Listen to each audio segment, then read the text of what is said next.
So, Rod, every great innovator I know has a story of failure.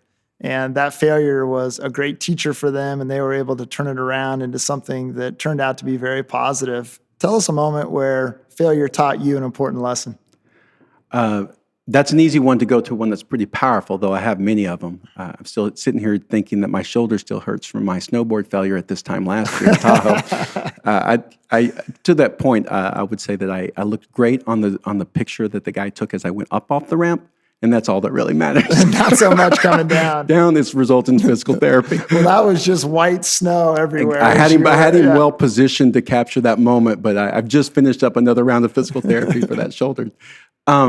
For me, it was connected to a mentor I had in undergrad, and his name was Bill Burling, and he's since passed on, and he was a powerful person to me, just a taskmaster of a person.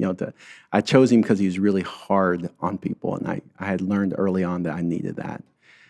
Coming from my background of not having education as a valuable commodity in our home in that way.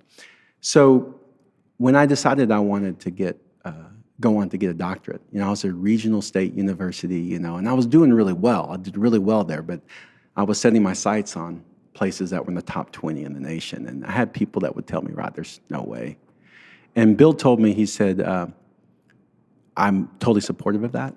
I think you can do it, but just know that you're not going to succeed at this because you're smart. Everyone around you is smart. Everyone that's going to be around you is smart. And most of them probably went to better places than you in terms of pedigree, so to speak.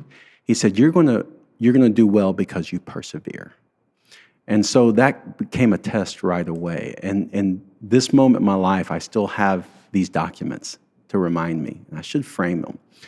So you know this, you apply to grad school, you wait. And at the time, in that year, in the humanities, in my field, in literature and philosophy, they were cutting everything back, properly so. There's just only so many jobs. And so I set my sights on these top schools, and the one at the very top was Indiana University. And I went out there early, and I met with people, and I'm like, they like me, I like them, this is a perfect fit, this is where I'm gonna go, but I'm gonna apply to these other schools, safety schools. I apply, and those rejections just start rolling in. And I have no backup plan. I have my master's at that point. I don't have a job for the next year, right? And so the rejections start coming in from these safety schools, right? And I'm like, and they weren't bad. I mean, they were good schools too, but I was just like, I'm going to IU. This is happening. Yep. So I'm going through, I'm getting a little discouraged, along the way. And then here comes Indiana University's rejection. And I'm just floored. Like I am, it broke my heart because I didn't see a path out. I'm like, oh my God, I have a 4.0 in my master's. I had 3.88 in undergrad. I have all these, I've got these, what does it take to, I can't do anything better. I've worked so hard up to this point. And so I got on the phone with Bill and I said, the last one came in, man, I don't know what to do. I don't know what to do. I want my doctorate. I feel like it's necessary for what I want to do in life. And he said, how bad you want it? I said, as bad as anyone can want it. He goes, really? And I said, yeah. He goes, go to Indiana University and enroll in classes. I go, yeah, but they rejected me as a student. He goes, they did. Write him back and say, I accept that, but I'm still going to come and take classes. He goes, you still have to have their permission, but just let them know that. He goes, and then go do it. You got to be ready to do it. I said, okay. So I went home from that conversation to at that time, my new wife. We were just newly married. I said, here's what we're going to do. And she's an engineer, right? This sounds like the academic version of Rudy. Yeah. I was like, we're just going to go up there. We're just going to move up there. And I'm going to, I've got to ask them, but we're just going to move up there. And then once I got to start. I can't wait any longer. And she's like, oh, okay. And I told a few people around me who thought I was just absolutely crazy. So I wrote the letter to the chair of Indiana University's department. And I said, I got your rejection. I respect that. I'd still like to move there, and I'd like to take whatever classes you'll let me to take. I would just like to take them up, paying for them. I know I'm not a student, PhD, candidate, whatever. 2 weeks go by, nothing. I'm like, well, there's that. About 2 weeks in, I get an email from the chair, and she says, thank you for this email. When I got your email, I thought that was odd that you would want to do that. Yeah. So it caused me to go back into your file And when I sat down with your file and brought a few colleagues in, we began to wonder why we ever rejected you. We'd like to offer you admittance into the program, a full ride, and a stipend for you to teach while you're here for us. And so I have a rejection letter from IU and an acceptance letter from IU that are 2 weeks apart. And I went, it changed my life. And I just think, what if I hadn't have done that, right? And I went, and they were the most amazing, they're everything I wanted them to be.